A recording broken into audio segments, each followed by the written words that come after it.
Hello and welcome back to the course on MetaTrader 4. In the previous tutorial, we talked about the alligator indicator, which you can see over here, and today we're going to talk about the fractals indicator. It's going to be a fun tutorial because there's going to be a lot of extra stuff. We're going to look at a lot of cool pictures, so let's get straight into it. And the way I wanted to start this tutorial is to actually talk about fractals, generally speaking, not just in the Forex market. So here we go. If you type in fractals on Google, you'll get fractals are infinitely complex patterns that are self-similar across different scales. They are created by repeating a simple process over and over in an ongoing feedback loop. Driven by recursion, fractals are images of dynamic sets, the pictures of chaos. Interesting, right? So fractals are very interesting.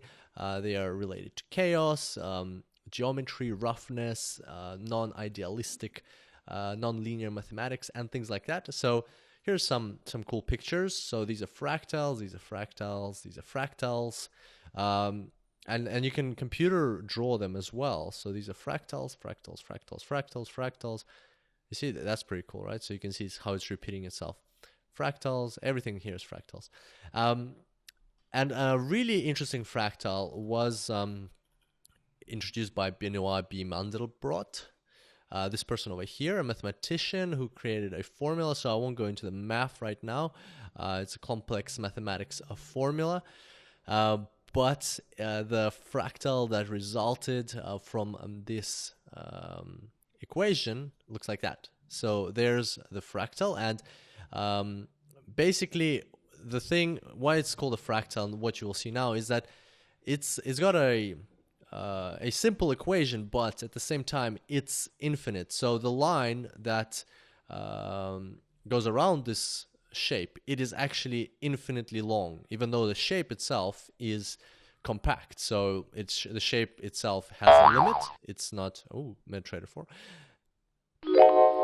There we go, back online. So even though the shape is not infinite itself, like in terms of width and height, the line that goes around the shape is infinite. So you can zoom into it forever. And if you go to this website, flashhandmath.com, advanced Mandelbrot plot.html, or just search for it. There's lots and lots of tools that you can use to perform what we're going to do just now. So what I want to show you is that I can zoom into this as much as I want, and I will still see the line and all the time different patterns. In fact, you will see this same pattern appear just now. So I'm going to zoom into this area there. I'm going to zoom into that blue box, and I'm going to zoom selection.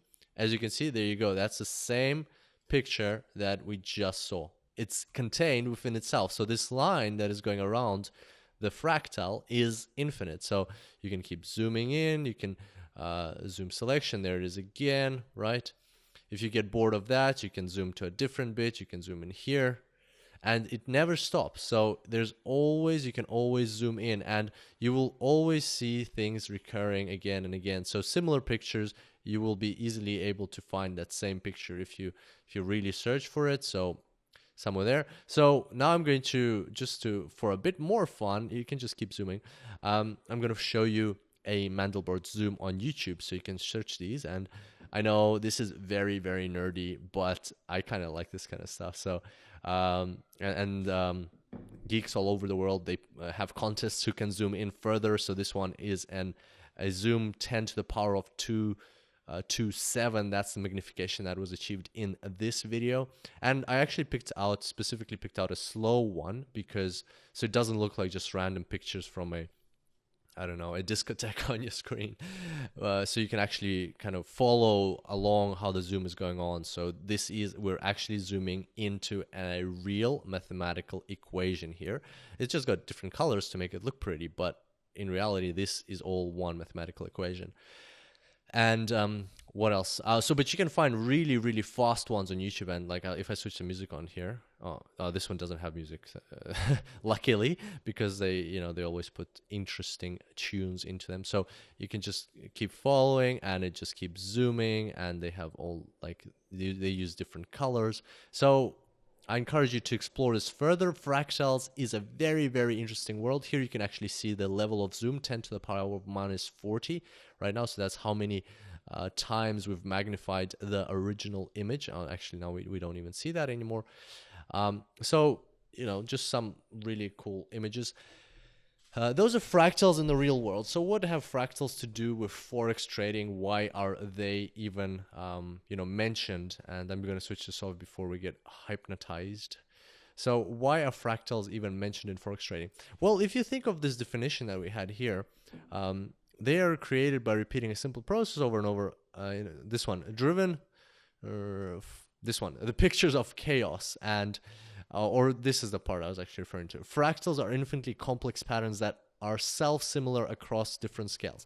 So in forex, what we have is that if you go between time frames, right, you have similar patterns. So you've got, these trend lines, these ups and downs, and these bars. But if you zoom out now, once again you have the trend lines and bars and ups and downs, and if you zoom out again, you have the same thing. So think of it as kind of like what we were doing just now with the Mandelbrot curve, right? Oh, by the way, I got to tell you a joke at the end of this tutorial about the Mandelbrot curve. Anyway, so if you think of the forex market, so here you can see a bar, right? And it looks like a bar, but when you zoom into it, it's actually four hourly bars somewhere here. And if you zoom in again, each one of them is a day is 6, obviously, 4 hourly bars. Now, if you zoom in again, and a 4 hourly bar is 4 1 hourly bars.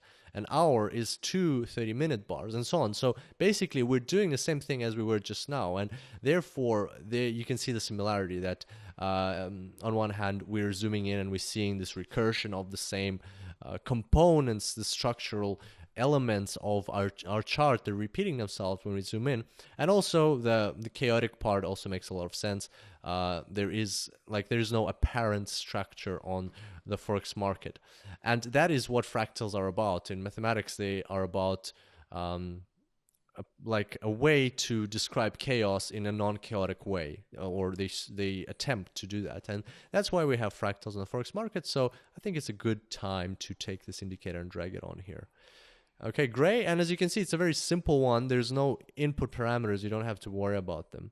And so what do you see here? So let's zoom in and we'll just discuss one of them so that we understand what's going on. So let's say this one.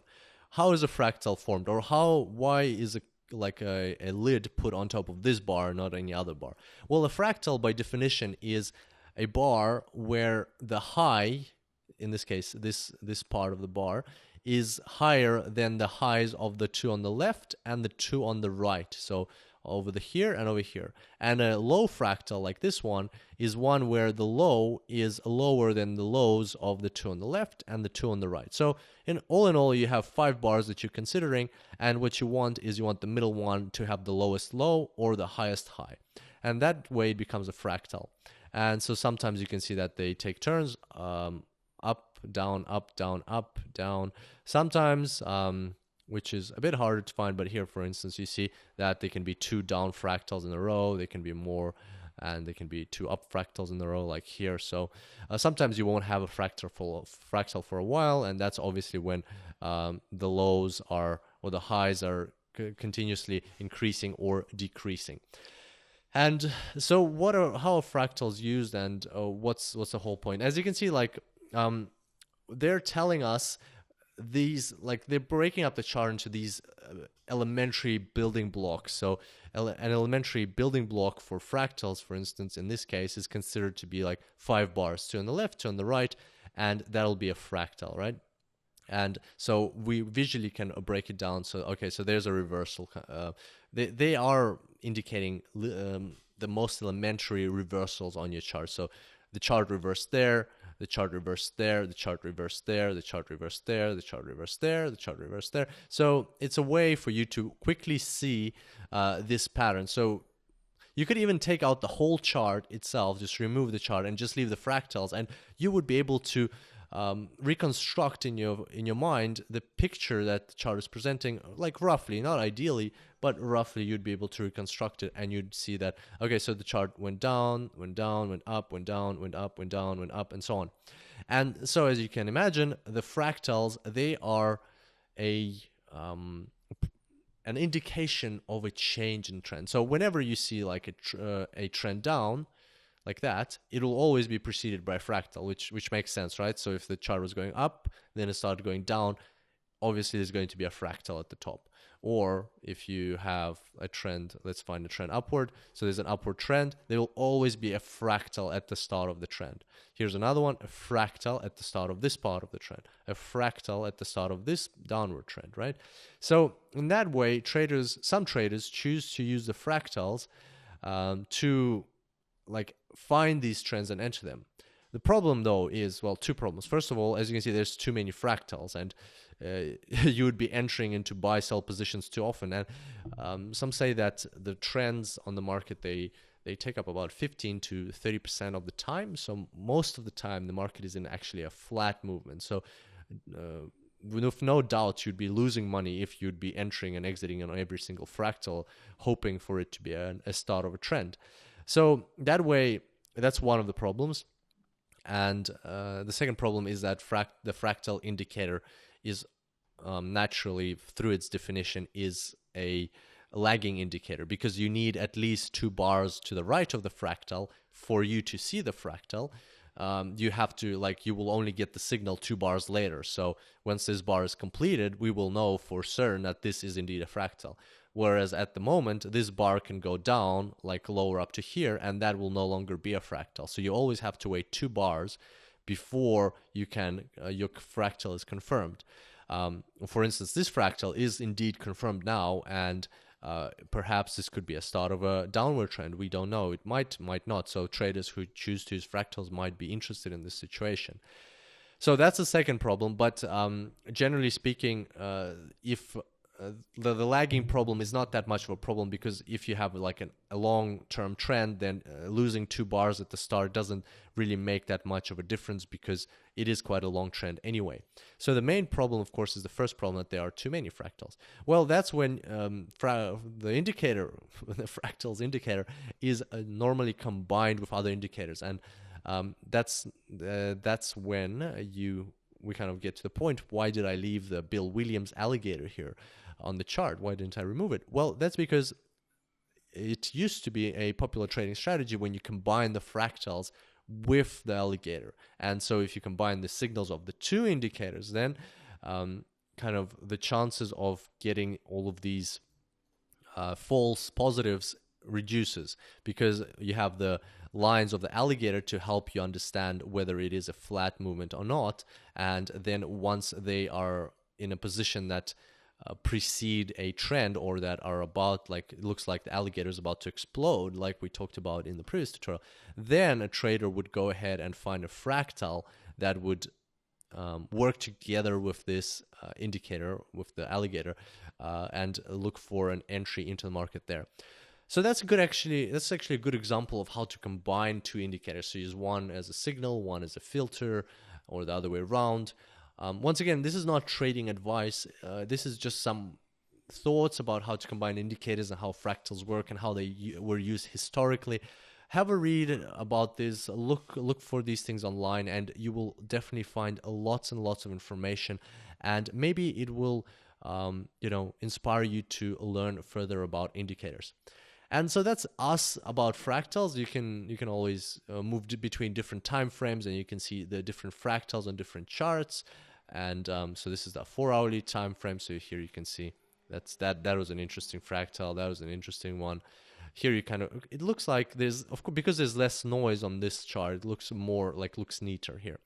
Anyway, so that's us with fractals. And what I did want to say to finish off this tutorial is the joke about Benoit B. Mandelbrot. And this is just a mathematical joke, so it's like I totally respect Benoit B. Mandelbrot, but it's kind of like a interesting thing because he invented the fractal. So the question is, so you see his name is Benoit B. Mandelbrot. So the question is, what does the B stand for in Benoit B. Mandelbrot? I'll give you a second to think on that one. It's a funny answer, so think of that. And the answer is, you ready? The B in Benoit B. Mandelbrot stands for Benoit B. Mandelbrot. So it's kind of like a fractal as well. It's not real, of course, not the case. He has a proper middle name, but that's how some people say it. So if you put because this starts with a B as well. So if that's a Benoit B. Mandelbrot, then it becomes a fractal. So his name is recursive. I know it might be very nerdy, but I find that joke amusing. Nevertheless, that was fractals in Forex, and I look forward to seeing you on the next tutorial. Until then, happy trading.